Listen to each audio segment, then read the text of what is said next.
Tonight, on this 23rd day of April 2026, it's a very special honor to welcome Dr. Chong to our center here to help us warn people about the danger of using drugs. Thank you, Dr. Chong. Can you first of all introduce yourself, please? You're a very famous and important person in Hong Kong. 你客氣啦，Father。我係莊醫生，我係精神科嘅專科醫生。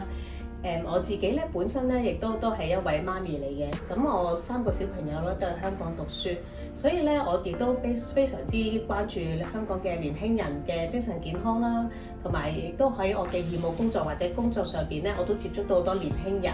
咁有時咧都知道佢哋咧而家嘅真係生活嘅壓力都幾大嘅，所以咧我哋都好希望咧佢哋有一個好嘅健康嘅成長啦。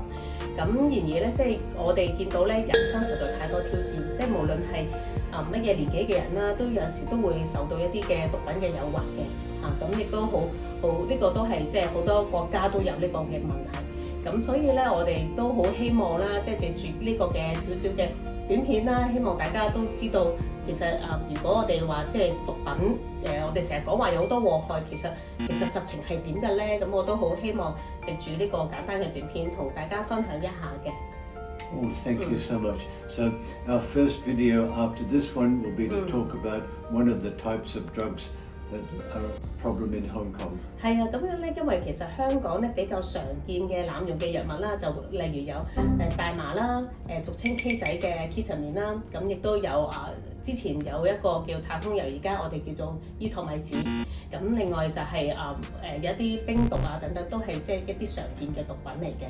咁其實佢哋每一種毒品咧，就有一啲嘅共同嘅特性嘅，就係都會令到大家可能有一啲短暫嘅輕鬆愉快嘅感覺啦，係啦。咁但係然而咧，我哋知道咧呢啲嘅感覺都係一啲好短暫嘅啫，隨之而就係一啲嘅後遺症啦。咁我哋好多時見到咧，好多人因為濫用藥物咧，變咗佢哋咧就會有啲腦部嘅傷害嘅時候咧，就有啲長遠嘅問題會出咗嚟嘅。咁嚟緊我哋之後嗰啲短片都會再慢慢介紹翻俾大家。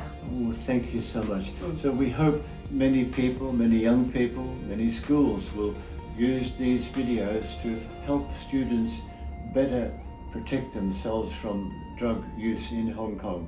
Thank you, Doctor. We'll come back in a minute.